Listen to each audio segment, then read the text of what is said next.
Autorités politico-administratives et populations ont pris d'assaut ce 8 décembre la corniche de Brazzaville aux environs du canal Zangadiabangombe pour une opération de planting d'arbres. Les abords de ce pont menacés d'érosion seront lotis de plusieurs espèces de plants en vue d'épargner cet ouvrage d'un éventuel écroulement.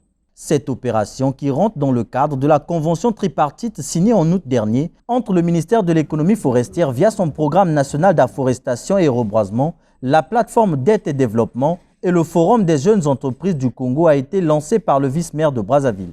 L'activité de ce jour a été pensée pour être l'élément moteur de l'ensemble des mesures devant permettre à l'espace ici présent, quoi que réduit aujourd'hui, à résister et à contenir les régions que nous redoutions.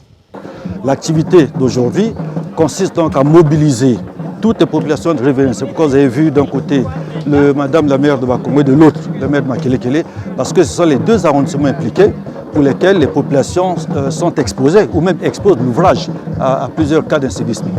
Et cet acte important que nous avons fait répond donc à ces deux objectifs.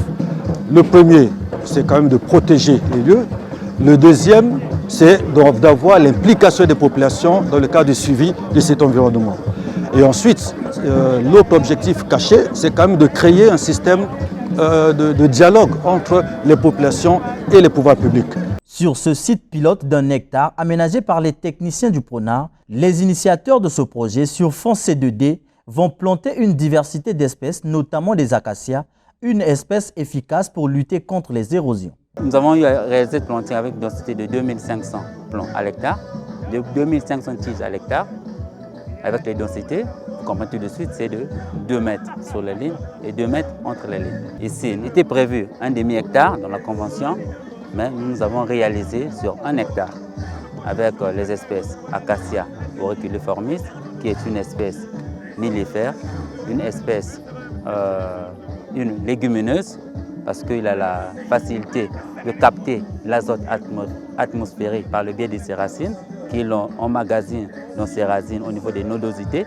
Nous avons planté sur une version du canal appelé Zangadiabangombe, qui délimite Bakongo et Makelekele. Et pour un avenir plus ou moins proche, nous allons planter l'autre version.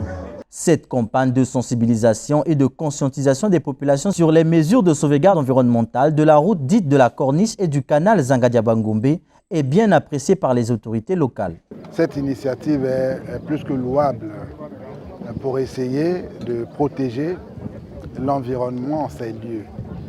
Et comme vous le savez, il n'y a pas que la traditionnelle journée de planting d'arbres, mais tous les citoyens de la ville de Brazzaville sont appelés, chacun en ce qui le concerne, là où il est, de pouvoir planter un arbre pour que la ville devienne de plus en plus verte, comme son nom l'indique.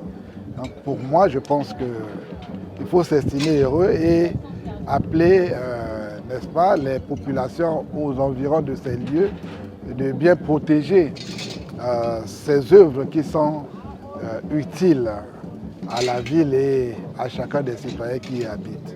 Le coût global des activités prévues pour ce projet est estimé à plus de 2,4 millions de francs CFA. Le projet bénéficie du soutien du ministère des Finances et de l'Agence française de développement.